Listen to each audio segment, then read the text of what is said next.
when I do anything. Yeah, here we are. Ladies and gentlemen, welcome in. The streets are buzzing.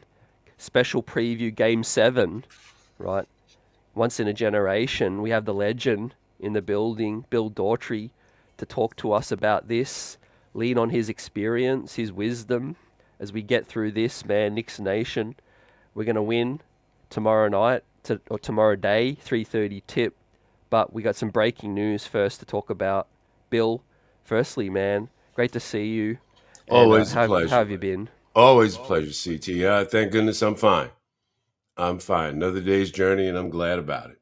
Been enjoying the playoffs, as unpredictable as they are, but it's been really entertaining. Really entertaining.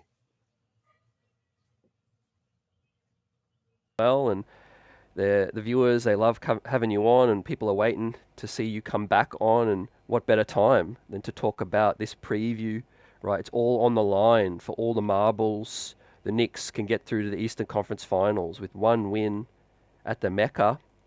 And we have some breaking news, of course. We'll talk about this quickly first, and then we'll dive into how you've seen the playoffs so far up until this point and the series. But breaking news, Woj and Begley, both various outlets reporting that there is real optimism that OG Anunoby will go through shoot around tomorrow, see how he feels, but optimism that he will play and be a factor.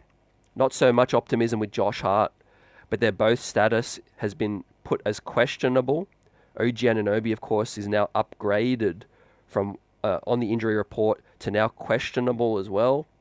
What's going through your mind, everyone? Bill, when you hear this news, what do you think is going to play out? Willis Reed.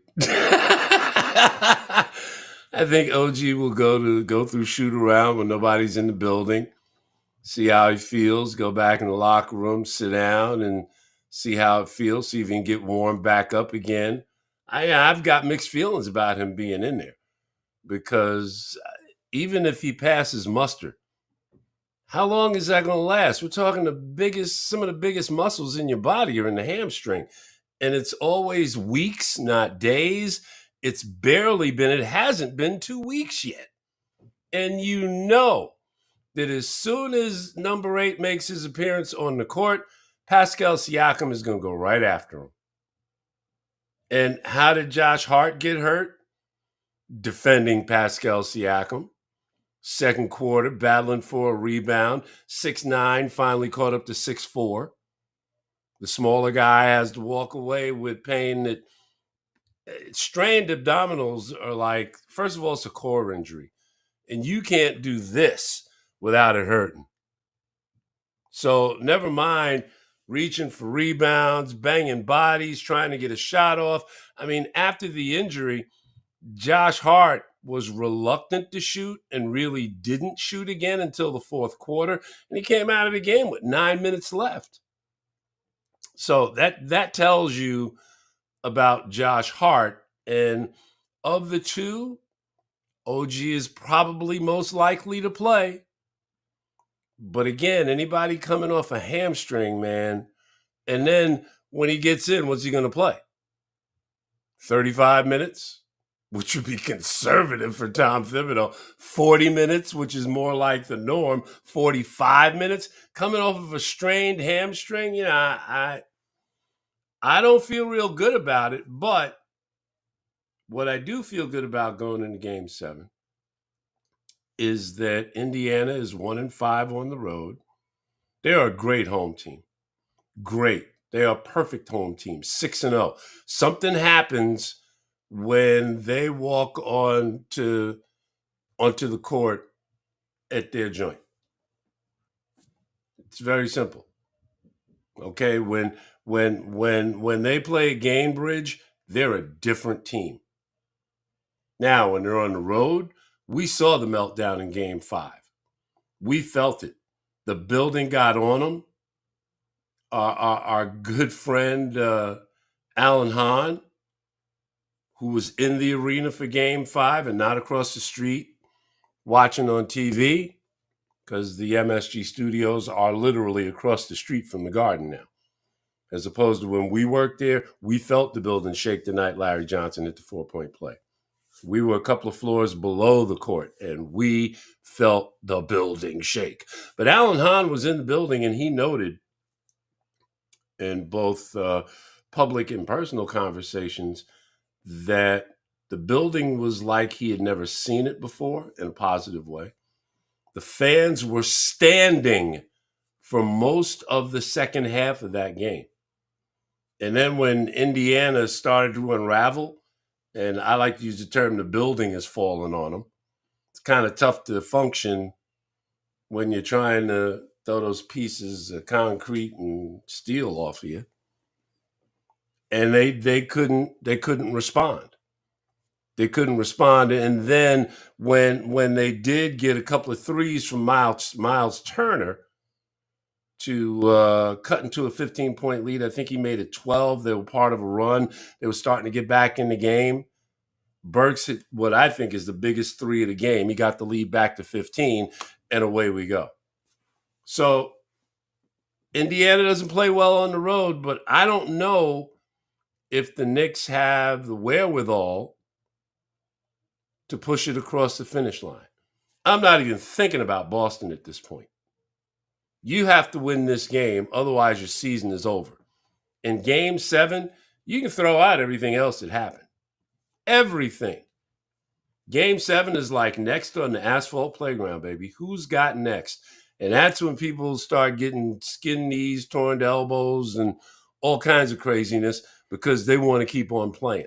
And that's what this game is basically about on Sunday at Madison Square Garden.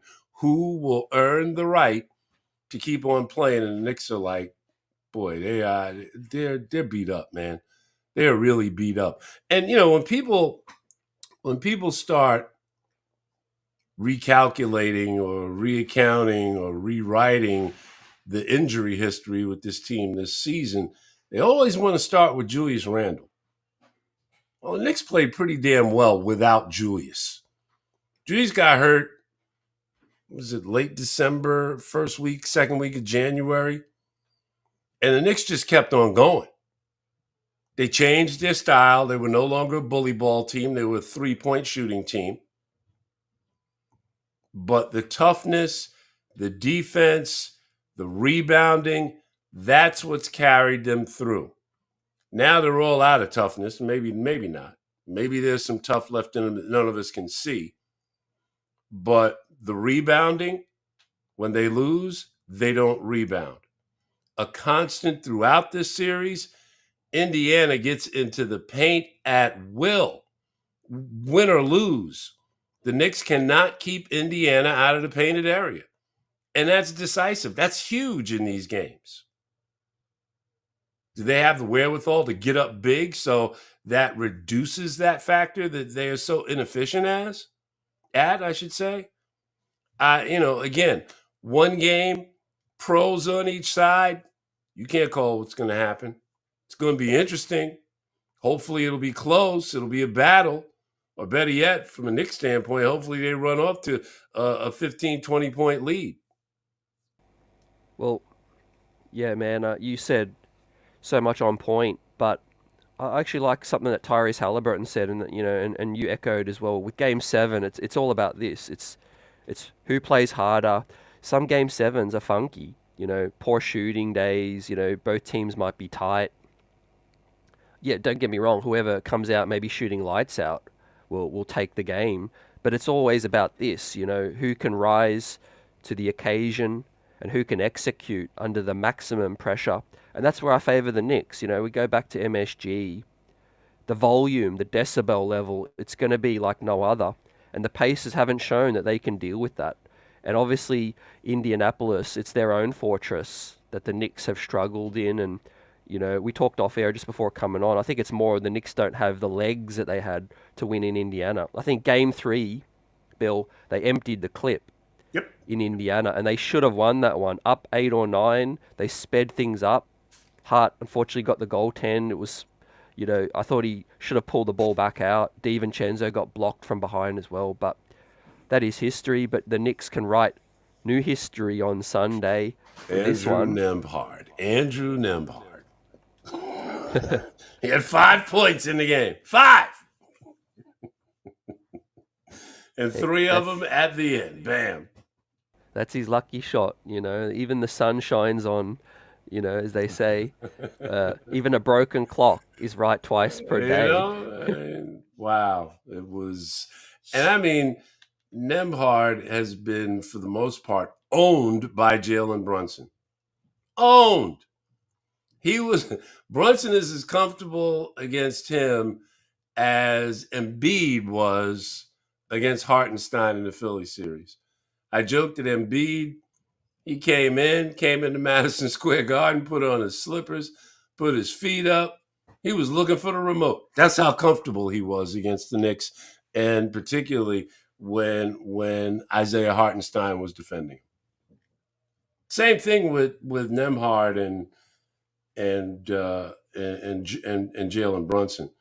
TJ McConnell against Brunson. Wow, that's like blood sport. And the interesting thing is they both have a great deal of respect for each other. They're just guys that you don't like. And I've never liked TJ McConnell. Going back to his days with the Sixers, TJ McConnell was the guy who'd come in the building, say, I'm taking your lunch. I'm taking your lunch money. I'm going to sit here and eat your lunch right in front of you. And we're going to do it again tomorrow. He's that guy See, against the Knicks. yeah, see, that's the problem. Ever since before Deuce McBride came in, we didn't have anyone to really D up to the levels. And I know Deuce is struggling as well, but yeah, TJ is elite at what he can do well, which is get downhill.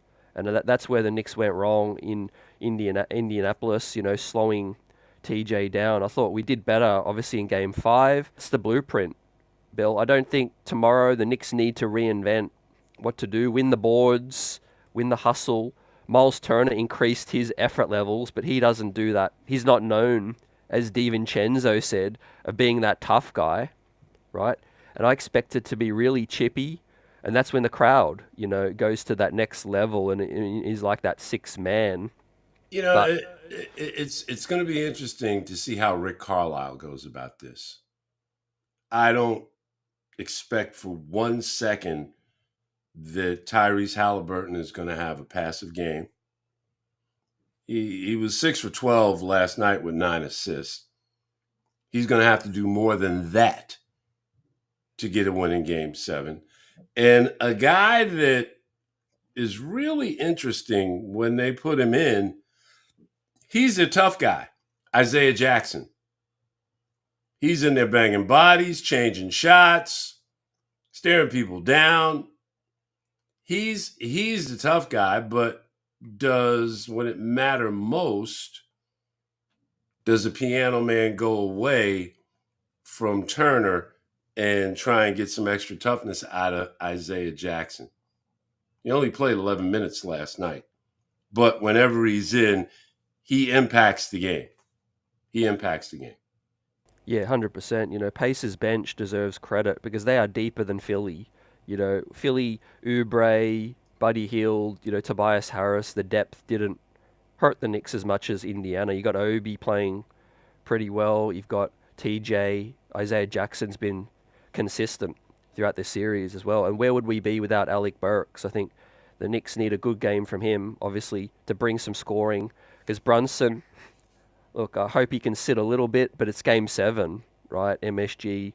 I won't be surprised if he's the one that plays 48 because we know Hart is not going to be playing 48 regardless. But regarding the rotation, guys, Dirty Dance is saying, I don't know how they navigate. It'll be interesting. I think what we might see is OG, if he's good to go, I think he's going to step in, Bill, to a starting spot, and Hart will go to the bench in a limited role because the abdominal strain, apparently Woj is saying that you're in such pain that every movement you do, you're fully hampered. And I can't see how he starts at the very least if he plays. I can't see that. And if OG can go, he gets that starting spot. What do you think? Well, I definitely think you're going to see more of Precious Achua and Jericho Sims in this game tomorrow. Absolutely. The thing that bothers me about Jericho Sims, he's been with the Knicks for 3 years. And the Knicks pride themselves on developing players, and they've done a good job. I mean, Deuce McBride is a totally different player from what he was 2 years ago. I can't say the same about Jericho Sims. It's still 4-on-5 when he's on the floor, and if you want to get fancy and risky and put him on the floor when Mitchell Robinson is healthy, then it's 3-on-5.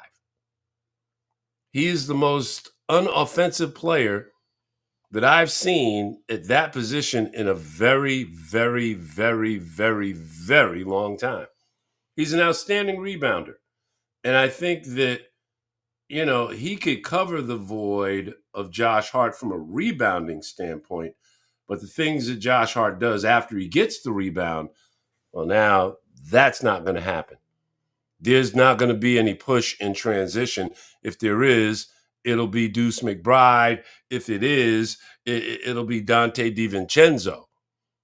Not even Jalen Brunson really pushes the ball. And Brunson has given you a quarter in each of the last 3 or so games.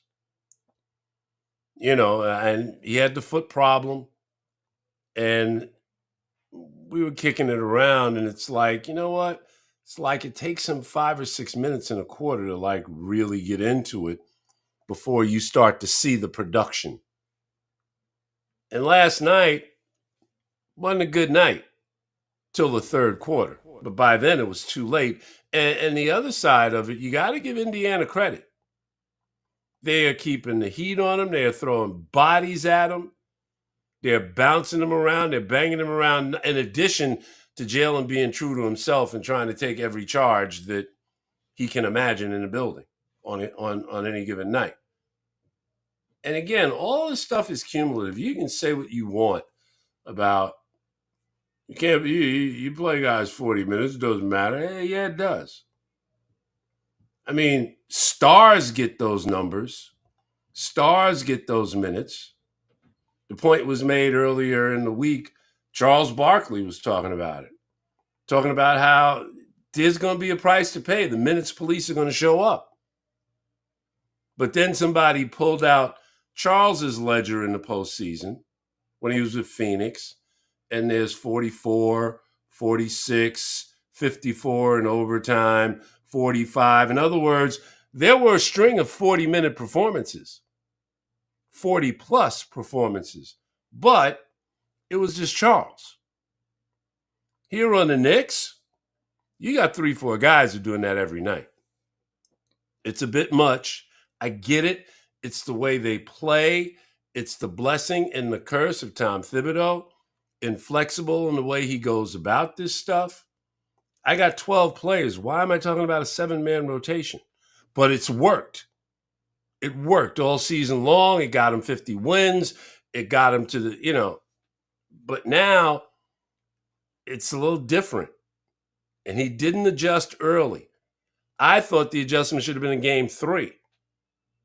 I thought game 3 was the one where Brunson sits. Somebody else, it might have been Hart. I can't remember. Somebody else was gimped a little bit coming into game 3. I said, sit these guys. Let Indiana run amok. And that way, from game 2 at the Garden until game 4 in Indiana, it would have had 3 days rest. It would have had 3 days to heal. But they went for it. Like you said, they emptied the clip. And then the other side of it is they had 3 days rest coming into last night's game. How'd that look? So, you can first guess it. You can second guess it. But the minutes, they pile up. And then you get in the mismatches again. OG Anunoby is 6'8", 6'9". 6'4" Josh Hart is defending him. Takes a toll, bruh. It takes a toll. And last night, it took the ultimate toll because now questionable for the most important game of the season. Yeah, Hart's. There was the video that surfaced about where he may have strained it, and he was reaching for a huge rebound. He skies for those boards, and that does take a toll. I don't really think it had to do a lot with the minutes. I think it had to do with, purely that action. But look, where I see it, is 48 minutes for Hart, all those back-to-back games. That was silly, right? The OG one, I think, was less on Tibbs because you had Bogdanovic, and he was starting to ramp Bogdanovic's minutes up. He was playing Right. 25 before he went down, and Tibbs was rocking with an 8-man rotation. What coach is going to go with more than 9 in a playoff series as well? But look, OG is more on the softer side in terms of soft tissue injuries, and if it's going to happen, it's going to happen. But look, with Tibbs throughout the regular season, where some people feel like he could expand the rotation a little more, you had Alec Burks. He trusted him early. He let him down, but he brought him back because he had to as well. But here we are, we could talk about how the Knicks can get it done, but then there's a whole series that awaits them after that. What are your thoughts on a potential Boston matchup as well, based on what you've been talking with, with some people? There's a big part of me that just won't go there. Look, you don't know what Boston's going to be until you find out the status of Kristaps Porzingis. And everybody seems to think it's like game 2 that he might come back, which doesn't make a lot of sense to me from a Boston standpoint. You're going to bring back one of your key guys. You're going to bring him back in game 3, a game that's on the road, in a very hostile place, a place where he once played. I get it. He's used to it. He knows what it is. But again, it's about his physical condition. And calf injuries, I'm telling you, man, today in the NBA, people are crystal clear on this. Players are doing stuff they've never done before. You look at Joel Embiid. You look at what the Joker is doing in Denver. You look at what Luka does night in, night out down in Dallas. And it's even more amazing that he's doing it with a sprained knee. Most guys even thinking about coming in with that. But I get it. It's the playoffs and season on the line and the whole 9 yards. But these guys are putting their bodies through stuff. I've always called Porzingis a 7'3" guard. Really, that's what he is. That's what Embiid is. That's what Djokovic is. They're all big guards. And because he doesn't necessarily have the same kind of explosion as Porzingis and Embiid, he's a little less likely to, because, when Joker jumps, you can barely slide a dime under his feet. He's not a great rebounder. He's not a great shot blocker. But he is second to none with the ball in his hands, either in the high post or the low post. And if he moves out a little bit farther, he can knock down a 3 like a free throw. These are abilities and talents that we haven't seen before. You think about these three players that we're talking about right now. The 3 big men. How long have they been in the league? And what was Joker when he came into the league? Not exactly. Porzingis came in with a lot of hype. A lot of hype with Embiid, and it took Embiid like 3 years to figure out how to stay on the court. Because that style of play does not transfer to the NBA. Took a little while for him to figure this out. Took a little while for his body to adjust to it. Joel Embiid was always hurt when it mattered most with Philly, when they were going through the process. I laugh every time they use that term around Philadelphia now. There's no process anymore. Coach Brown is long gone. It's like they're a legit team. But now they got to figure out how they build around Maxey instead of building around Embiid. That time is come and gone. But again, these bigs are doing stuff we've never seen before. And I think that's part of what makes this so hard to figure out, to lock in on. Look at Minnesota. Karl Anthony Towns. I'm the best big shooting. I'm the best 3 shooting big man in the league. Once upon a time, they take a stick to you if you're 6'10" and you go out there shooting from 25 feet out. Game has changed. The game has changed. It's a totally different game. It has, and we could look at our own guy, Mitch, who came in as such a skinny live body, and he's been able to unable to stay healthy with his leg injuries and all of that for various circumstances. But the league now, yeah, with those kind of bigs, there was a lot of bigs. JaVale McGee came in with a lot of athletic JaVale talent, but McGee. he's just bounced around as a veteran minimum guy due to a lot of different things as well, but. We've got a lot of legends and all stars in the building. We've got the best chat in the biz rocking out with yours truly and the legend Bill Daughtry. We've got Jay Boogie in the building. Salute, big time fan and a legend in the Knicks community. No matter what happens tomorrow, I'm celebrating this season. I'm not hanging my head down about what shoulda coulda. This team gave us a effort, and that's unmatched for any season as well. And a super chat from Buzzer Beater. Appreciate you for that. If you live by Tibbs, you die by Tibbs as well. Any thoughts to what the wise chat is spitting? The blessing and the curse of Tom Thibodeau. It really is. I mean, he gets the most out of his guys. There's no questioning that. The Knicks have built this culture of toughness, of everything is just a flesh wound till it's not. And now, people were talking about this after game 5. Rather after game 4. When they got smoked by the Pacers, but then they come back in game 5 and do the same at Madison Square Garden to Indiana. And, all the talk kind of died down. But last night, in the first couple of minutes, was saying they ain't got no juice. They ain't got no energy. And the Pacers weren't in killer mode. Come on, man. This game was 46-46. And I told you, I said, somebody's going to get a double-digit run here. And whoever gets it is likely going to win this game. It's going to be decisive. And sure enough, last 6 minutes of the second quarter, Pacers put some stuff together that the Knicks could not come back from. Why? Because they are out of gas. Now, what's going to happen with a day off today and coming back home, some home cooking tomorrow?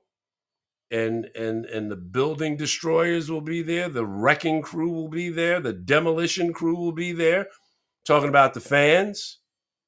Pieces of the building will start falling on Indiana. And it's tough to play trying to get a steel girder off you, man. It's tough to play when you got a big piece of concrete sitting on your foot and you can't move. It's tough to play.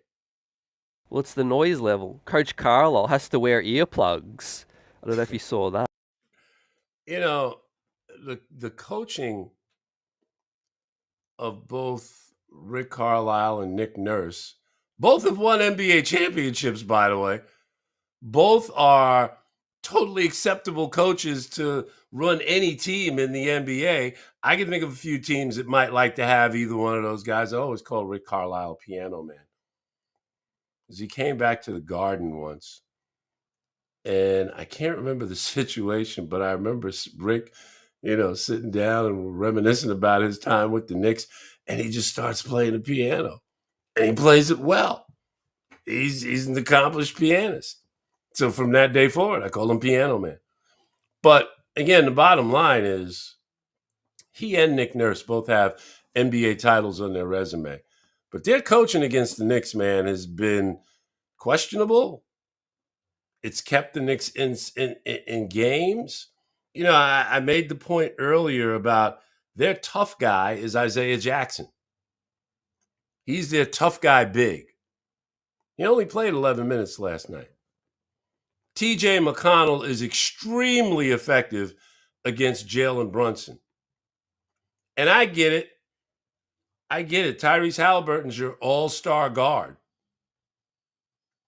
But in a game, in situations where I have to win, McConnell is the guy sitting on the bench. It's just, you go back to the Philly series and Here he comes in his first playoff action, scoring 17 points in a quarter. And Nick Nurse can't figure out a way to get Buddy Hield back in the lineup when it matters most. It's just mind-boggling to me. Scary, I think. I get how, and this is what a lot of people need to understand about coaching on a professional level. I've never done it, but I've been around enough guys and I've had enough conversations. And the thing that you take away is coaches play who they trust. Sometimes they'll play the guy with the hot hand in the hot moment, like Mike D'Antoni said about Jeremy Lin. I'm going to ride him like Secretariat. I get that. But you get into these situations, into these moments in these games, and coaches are going to go with the guys who they trust. And I think that's part of that was a big reason why you saw so much of an injured Josh Hart last night, who only played 30 minutes in the game. You want to round it off, 31 minutes. Yeah, Josh Hart, the Iron Man, the 48-minute man. He played 30 minutes last night. And I got a feeling 20 of those 30 minutes were because he's the guy that the coach trusted. Trust is a huge thing as you go through any professional season. Guys are always, fans are always wondering, how come they don't play so-and-so? Because they don't trust them. That's why they don't play them. That's what the pro game is all about. Trust, tried and true, repeatability.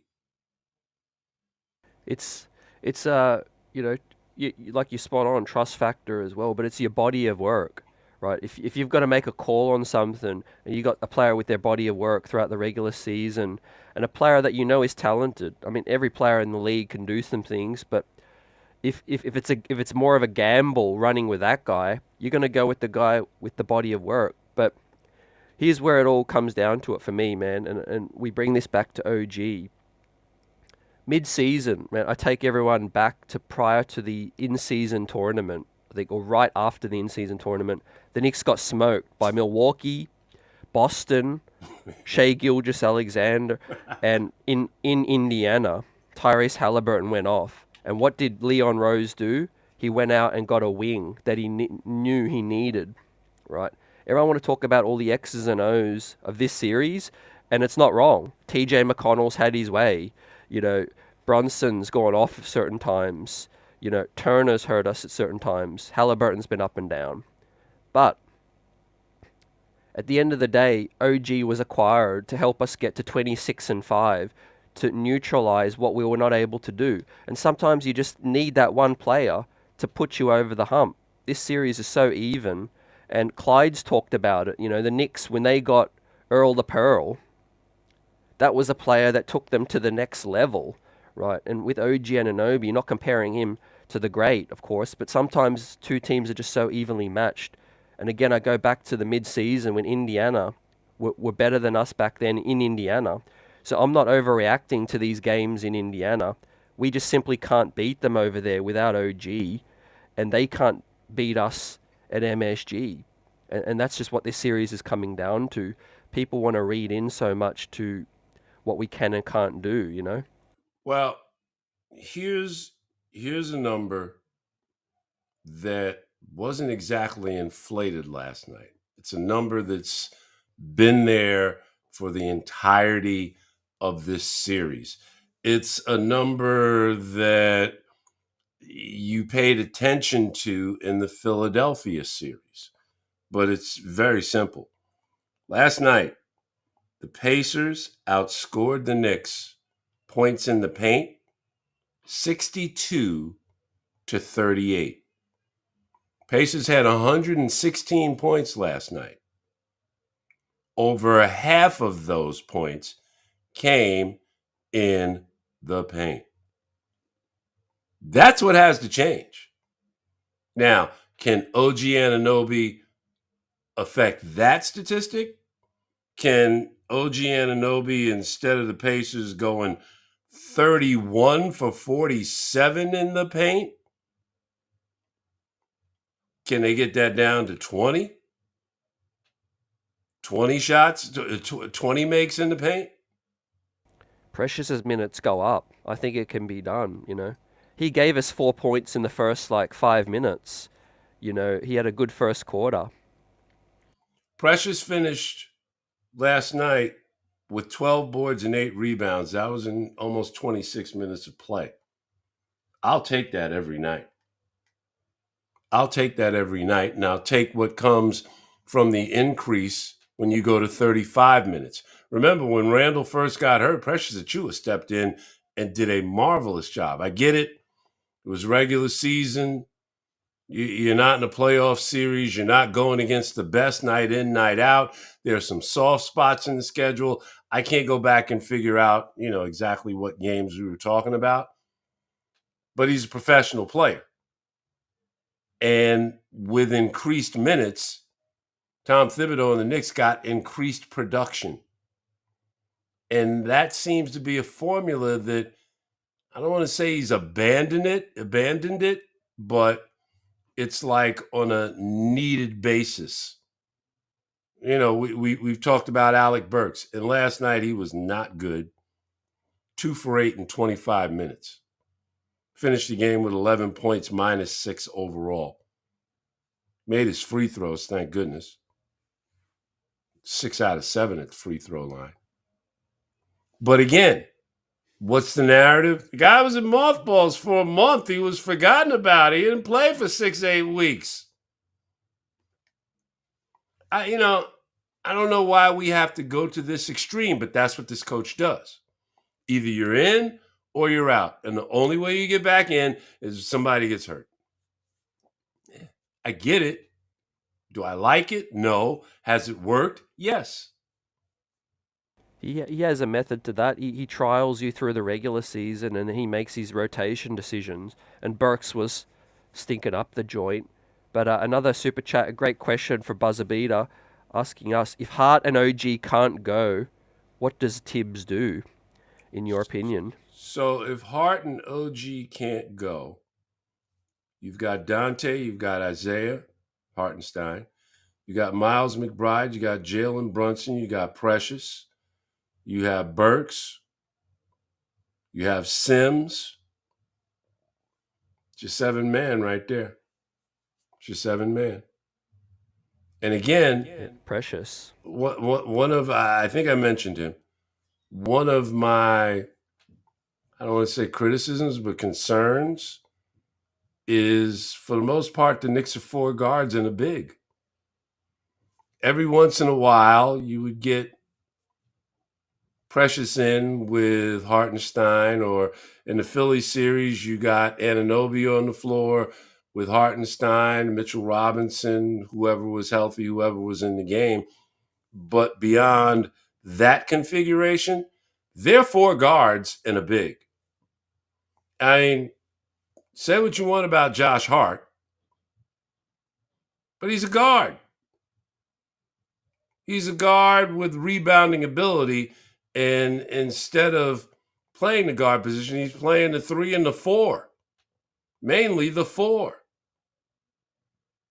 I don't know. There's just something about that doesn't sit right with me. 6'4" against 6'8", 6'9", that's not something I'm trying to live with. I'm trying to live like that. But here's where that helps at MSG, because to Pace's surprise, Knicks ran in Game 5. You see, you give Indiana a dose of their own medicine, right? Because, yes, they're the best offensive team, but what are they? They're one of the worst defensive teams. So at MSG, when the crowd is going insane and they've literally can't adjust well on the fly, maybe running at Indiana is the best way to attack them. Attack could be the best form of defense. You may find yourself in that situation, in that scenario, because, again, your prime parts are worn down on defense. So you might have to go in and make it like an old ABA game with San Antonio going against Denver, or San Antonio going against the Pacers in the ABA. Roll out the red, white, and blue ball. It wouldn't surprise me if it comes to that. It would not surprise me. But again, you want to talk about the next series? Is that kind of ball sustainable? Not next series, no. No, definitely want to be more tougher, grind Boston down. But sometimes to beat a team like Indiana, you've got to play their style, I think, and give it back to them. Because look, Tyrese Halliburton got off the boil. Siakam can go off the boil. Um, and look, all it takes is Indiana to take a cold shooting night. Credit to them. They've shot the lights out Oh, in absolutely. Indiana. But Absolutely. in New York City, I'm not sure what the shooting percentages are, but they have not shot as well. I know Obi shot pretty well at MSG because he knows the rims and all of that. But for me, yeah, that could be the style: run and gun, get it up and down. Because the last thing, here's where I see if the Knicks could lose. We come out tight, we start missing a little bit, we slow it down, and they have success in the half court with Siakam and that, and then it becomes just a real grinded out, stuck in the mud game. Whereas I think we should just let it fly, take the shackles off, and go at Indiana, and then let the crowd just carry us. The Knicks are always better when they play with a lead. They just are. They get up 10, 15, 20, they're golden. But I'm not sure that they're capable of doing that anymore. At least not as they're currently configured, at least not with the healthy 7 bodies that they have. And really, they're down to 7. They're down to 7. Milton's not playing. Shake Milton, he disappeared 2 years ago and nobody's seen him since. I know he wears a Knicks uniform. He wears number 13, but nobody has seen that Shake Milton that I don't want to say he made not quickly, uh, made Zero the afterthought down there, but a lot of people thought Shake Milton was going to turn into something. And then Shake has kind of disappeared for the last couple of years. He's not, he's not, again, coaches don't trust him. You see from AB, Burks, minutes wise and production, is he a big X factor for you? Considering he handles the ball, he can relieve Brunson a little. How do you think they're going to attack Brunson with the potential guard switching? Well, basically, what they've been doing is they've been trapping when he gets in the front court, or they'll show a trap. And Brunson will kind of react, not kind of, but he will react off of that. He will read that, and he's been pretty successful shredding Indiana. And I don't think that foot is a factor anymore. I really don't. I mean, he moved very well in Game 5. Even though it was for a quarter, he moved very well in Game 5. And truth be told, I mean, I didn't see a precipitous fall off in his activity from Game 5 to Game 6. Indiana's defense was a little bit more dogged, and big factor last night, huge factor that nobody really talks about. The referees kind of made a conscious decision to let him play. Thank you. I wanted to talk about that. Indiana got whacked several times in the first quarter. There was no call. And then when they started to return it in kind against Brunson, that's when things started to unravel for the New York Knicks. When they started to physically beat on them and the refs weren't calling anything. But that was consistent because when the Knicks were fouling Indiana and getting physical with the Pacers early on, they didn't call anything. The refs let them play last night. I don't think anybody was prepared for that.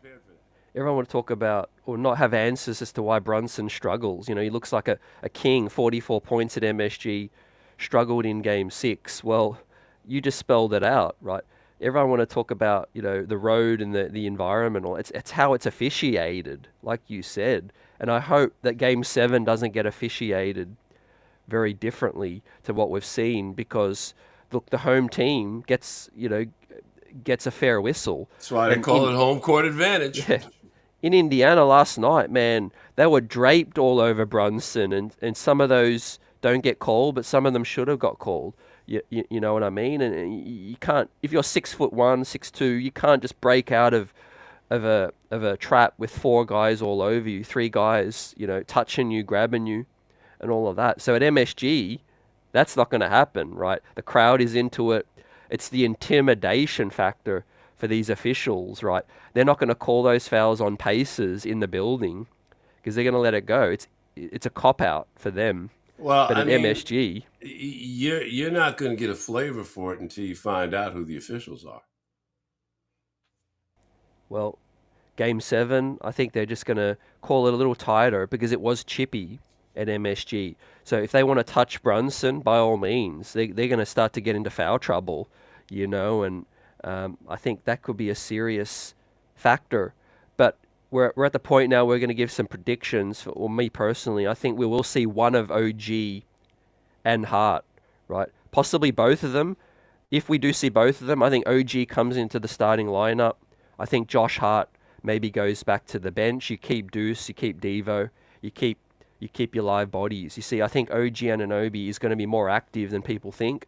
It's been 11 days. Maybe it was one of the more mildest of strains. Maybe they have a plan to have him parked in the paint, sit out in the corner, use his size to defend Siakam. Keep it simple. Josh Hart, come off your bench, see if you can do something. Give the crowd a Willis moment, a spark, a loose ball, all of that. And I think the Knicks, bring it home in that third quarter. We get ahead by 10, and the crowd takes over. If the Knicks are fortunate, they'll be able to use Josh Hart in that bench role that you've talked about and use him in small doses. Use him to get rebounds and to get the transition game going in small doses. If OG comes back, I'm not prepared for that. I'm not. And again, when you have two important rebounders coming in with a gimp, how long are they going to last? I don't know. But one thing I can tell you is, and I don't know why this dynamic happens, but boy, Isaiah Hartenstein is a lot more active at home than he is on the road. And when he's active, when he's getting rebounds, when he's blocking shots, when he's making passes out of the post, very effective.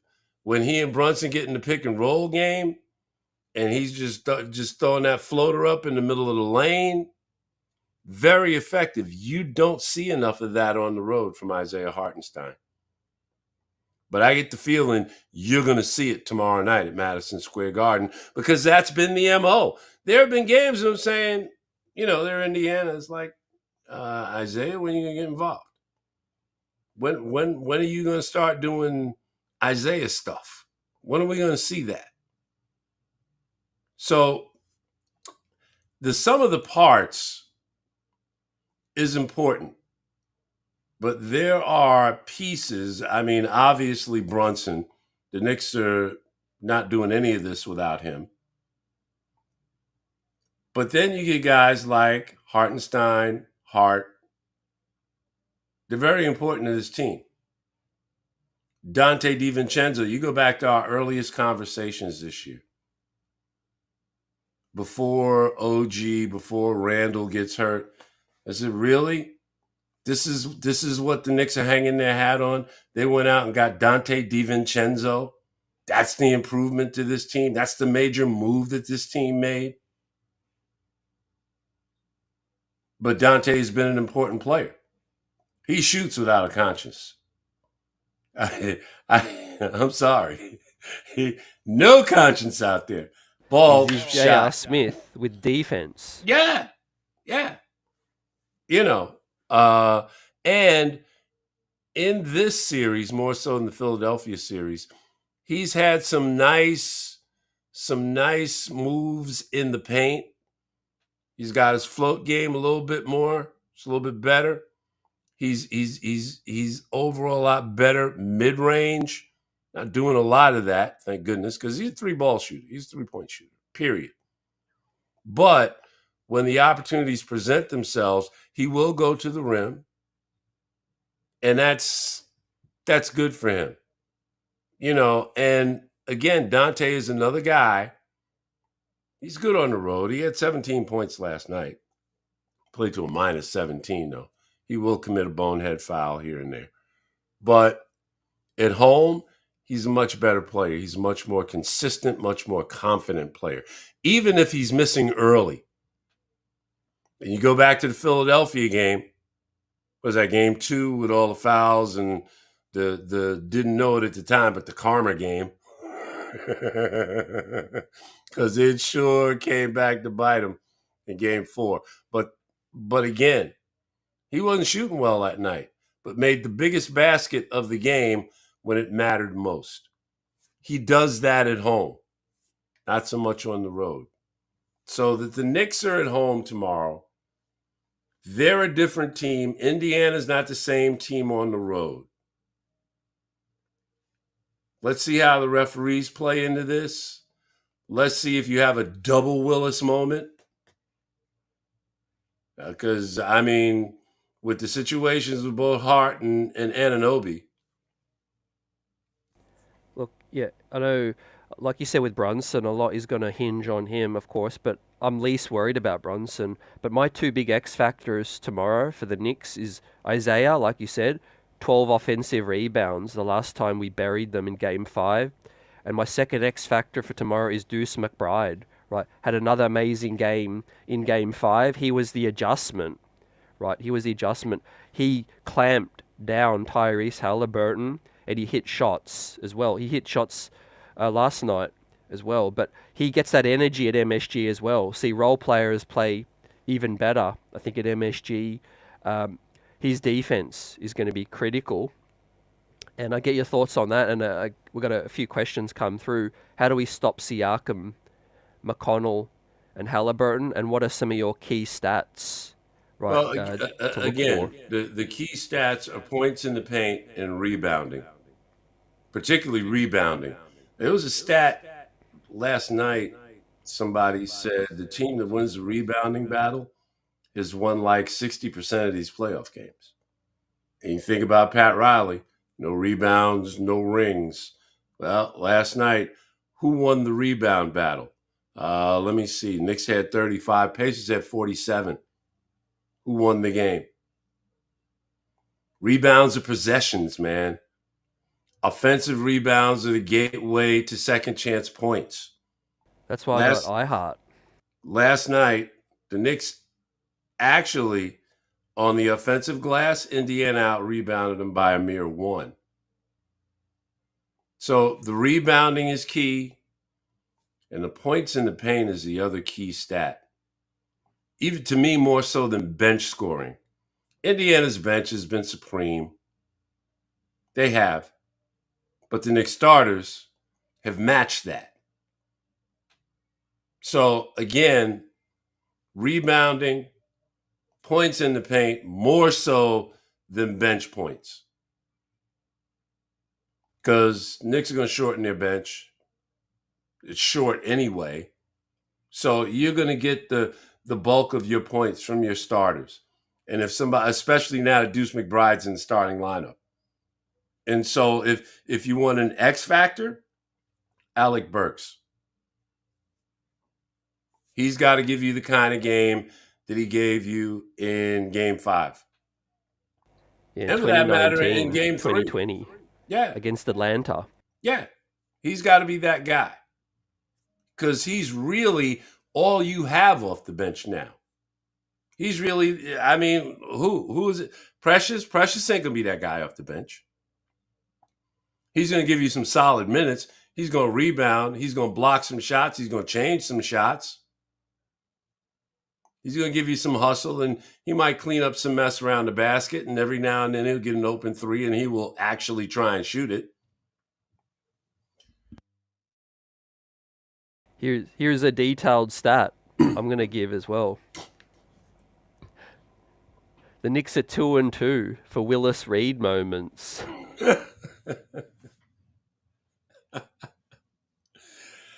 I say that because we're going to get a third one. It's either OG gives us something or Hart gives us something. It's going to be heroic. I think OG would be the one that would provide a true Willis Reed moment for the New York Knicks because, I mean, last night Brunson said, I fully expect Hart to play. I don't care how injured he is, he's going to be in there. So, I mean, whatever you get out of Hart, you get out of Hart. But OG, he's the guy, like I said, he's going to go through his pregame warm-up when nobody's in the building. They're going to know about OG about 4 or 5 o'clock tomorrow afternoon. That's when they're going to know. He's playing. Then they're going to have to, I mean, if Woj says he's playing, he's playing. But, you know, he'll go through whatever he has to go through, like I said, around 3, 4 o'clock in the afternoon, 5 o'clock. And then he's got to come out and warm up again in pregame warm-ups.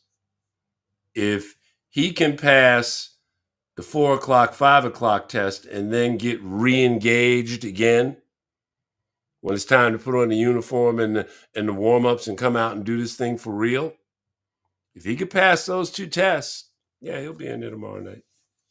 Yeah, you can always adjust the minutes, but look, you don't have to sprint up and down the court. You could be a factor in terms of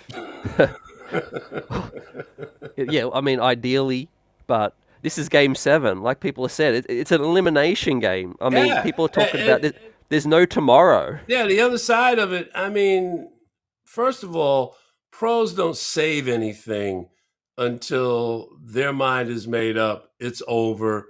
We're done. We ain't coming back. That's when they just dial it down a notch. But when you're out there in the heat of battle, the old adrenaline kicks in, and you're trying to do stuff that you normally feel you can do, but you're not normal right now. And so when that adrenaline kicks in, you get that big surge and you want to make that big play or make that big move. Your body's not ready for it. But like I said, we'll see. First, there'll be that shoot around. I used to love those. Around 4 or 5 o'clock in the afternoon, be in the building before a game. And the assistant coaches will be out there working with guys, you know, doing individual drills.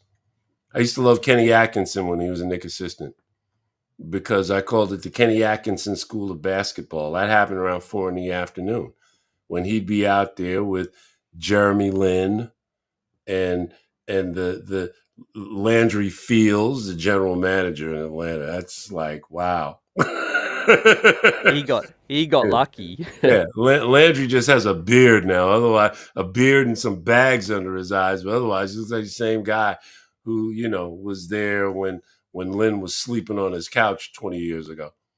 You know, so that's when the story it starts to get told. When you have those workout sessions, and OG Anunoby's going to have one of those tomorrow. Kenny Atkinson ain't going to be there, but he's going to have one of those tomorrow. And that's going to tell you if he has a chance of playing in the game, and then he's got to go out and re-warm up and re-engage during pregame warm-ups. And let's see how far he can go, if he goes at all. But if Woj says he's going, he's going. Well, that is one thing, but the reason I'm so confident is the Knicks upgraded him on the injury report. They didn't need to do that. They don't need to play these mind games. If he wasn't ready, he would just stay as out. But to upgrade him to questionable means that you're more on the likely side, I think. But the reverse for Josh Hart, unfortunately, with the detailed description I'm getting, is that Josh Hart is in extreme pain.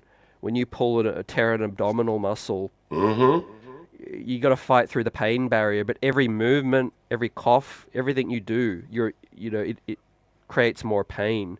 So Can't cough, can't laugh, can't do nothing. It's like a rib cage pull. Again, yeah, it's just pain all the way around.